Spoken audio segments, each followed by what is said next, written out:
so embarrassed, ladies and gentlemen. I'm so embarrassed.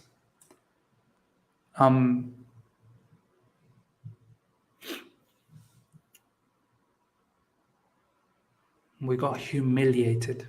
We got humiliated. We got humiliated at home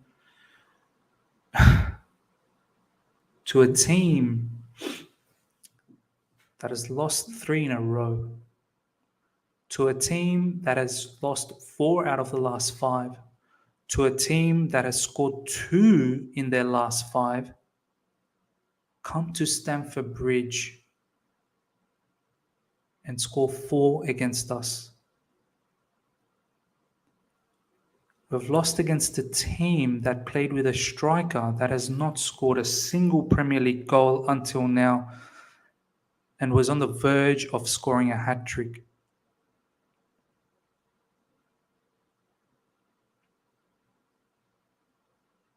I felt so sick watching that match, that entire match.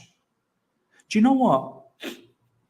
I'm going to keep it real. I'm going to be very honest. When I saw that lineup, I kid you not, I thought it was still good enough to do the job.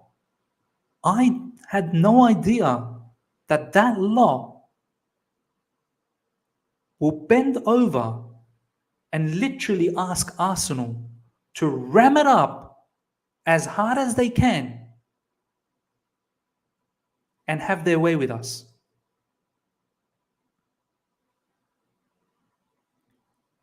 The way we played, that first half, there was no control. Arsenal just abused us. Literally just grabbed us by the collar and just started shaking us. This is a team that lost 3 in a row. Could not get a win against Palace, could not get a win against Brighton, could not get a win against Southampton.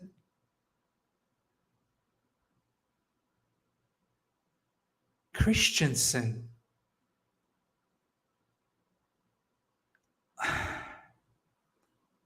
I'm going to do a truth bomb very soon, and I think we have to be critical towards Thomas Tuchel as well. We do.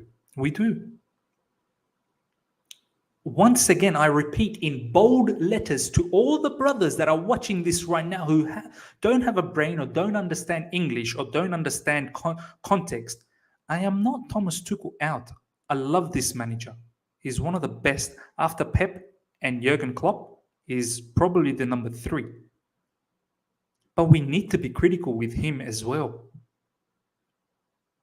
Christensen is a player, ladies and gentlemen. We literally see Fabrizio Romano tweeting every second day that this guy's already done and dusted for Barcelona.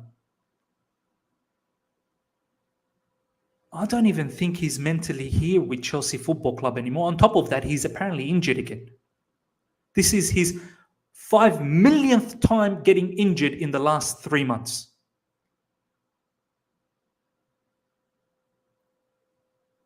The way he gifted that first goal.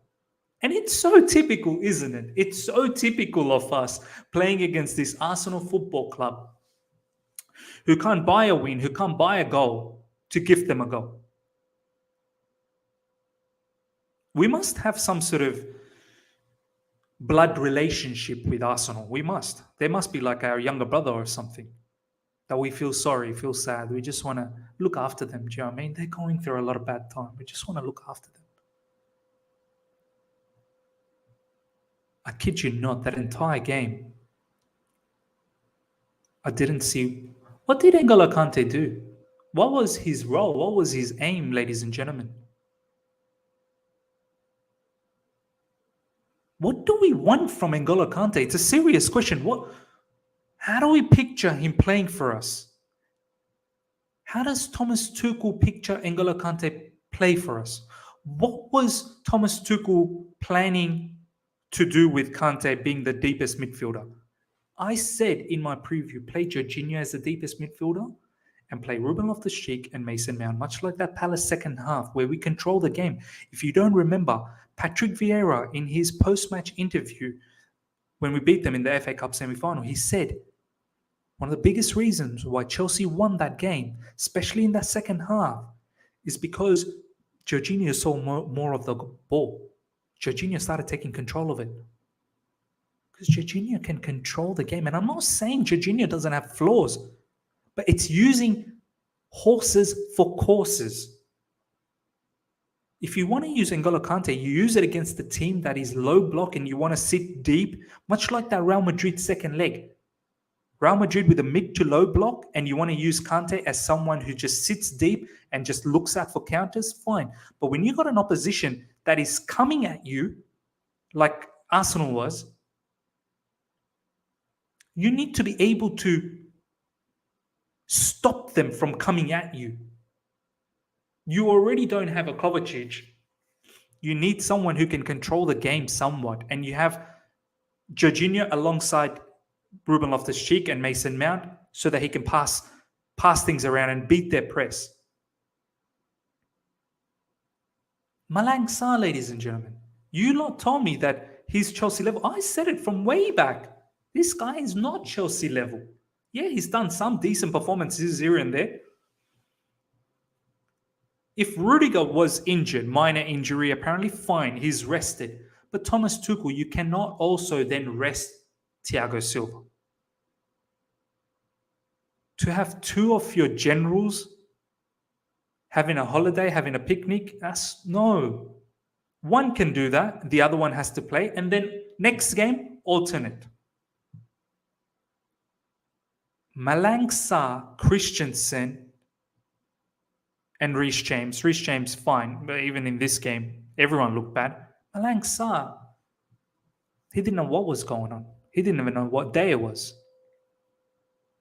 Alonso. Where do I even begin with Alonso? I'm fed up.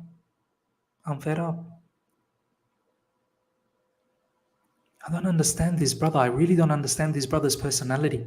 I wish one day I could just hang around with Alonso, just get to know him as a person. I would love to know his mentality. How do you go from playing well against Southampton, really good against Real Madrid, decent second half, much like all the other team, against Crystal Palace, and then you have your pants pulled down on a regular basis by Saka? How, bro? How, Alonso? At least give us a 6.5 out of 10, or at least give us a 7. I'm not asking for the world, but maybe that is asking for the world. Saka ripped him a new one on the left side, and then Sarr was just too much to do, too much to handle. Question marks around Mendy as well lately, ladies and gentlemen. I swear to you, if this was Kepa against Brentford 4, Real Madrid first leg 3, now 4, we'd be in Kepa's funeral now. The fan base would have been mad. Mendy's been suspect. There's some goals where I feel like, could you have done better? Maybe you could have. On top of that, sometimes his build-up from the back from Mendy, he puts a lot of pressure on our defense and wing-back in the build-up. You look at the way Alisson and Edison moves. They're like playmakers. They could probably be midfielders, Alisson and Edison. Mendy sometimes is a bit strange. And I'm not advocating for Kepa to come back in. I'm just saying, constructively criticizing, he's been strange. Is it probably a bit of time to just take a bit of rest, cool yourself down, mentally refresh yourself? Maybe you've played a lot of games, you've traveled a lot, African Cup of Nations, World Cup qualifiers, you've had a long season. Is it time to maybe just give Kepa a few games so that Mendy just recharges a little bit? I've still not forgotten what Mendy did earlier this season against West Ham, where he was crazy that match. Masuaku with that shot, I still remember. Mendy against Real Madrid recently with the Benzema situation.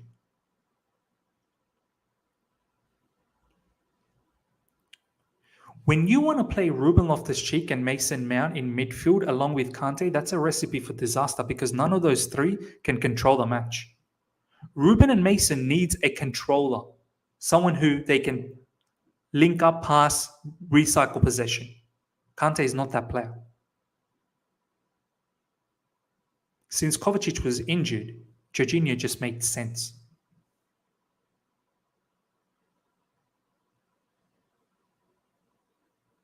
I'm disgusted.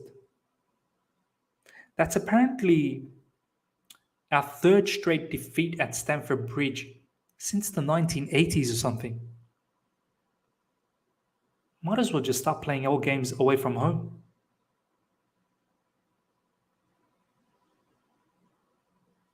And what do I even say about Romelu Lukaku? What do I even say, man? I had him in my preview. But I think I had him purely for the sense that the brother has cost us so much money. I just feel sad that let's find a way to integrate him in. But he does not help himself. This is why I said I don't think he's a bad footballer. I just think his effort and his attitude is in the bin, is in the gutter. What do we do? What do we do? You can't keep playing Kai Havertz every game and then run him down as well. What do we do?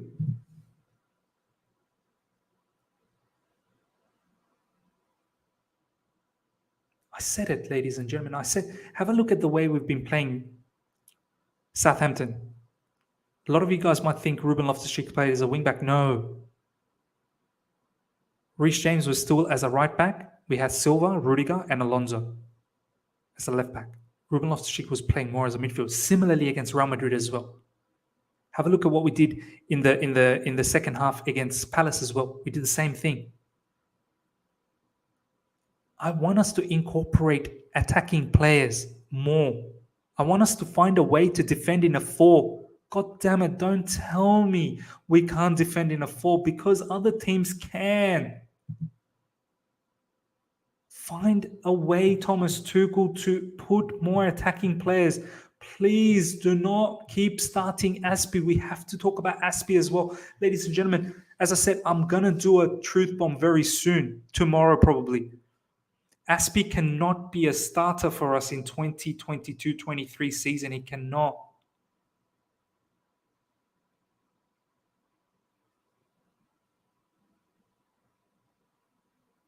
He lacks pace. He was involved in that third goal. Yeah, he scored goal. And that's the other thing. We don't score goal because we engineered it. We score goals by chance. We never score goals by design. Except recently against Southampton and Real Madrid, we proper designed goals. We haven't locked down an attacking philosophy. We really haven't. And if you're going to sit there and say, Ms. Ben Chilwell situation, that's not good enough, man. Our Chelsea Football Club is not hinged on one player.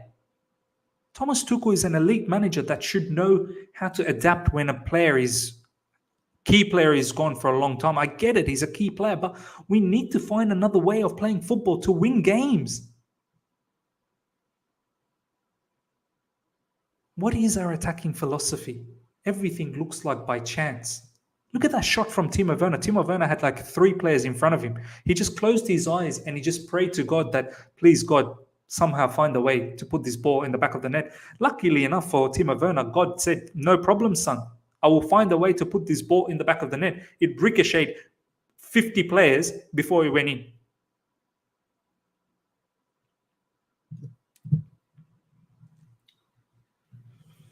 I cannot banter Arsenal Football Club again. I cannot. I laughed at them all week. These guys are hiring consultants, ladies and gentlemen, to fix their culture, to find the Arsenal way. Do you understand? They're hiring consultants. And we lost against this mob. How can I ever banter them? Even if Arsenal now goes on to lose the next 16 games or whatever, I can't. I got to keep my mouth shut because they always do us, man. They always do us. It's disgusting. It's disgusting, man. It really is. Really is disgusting.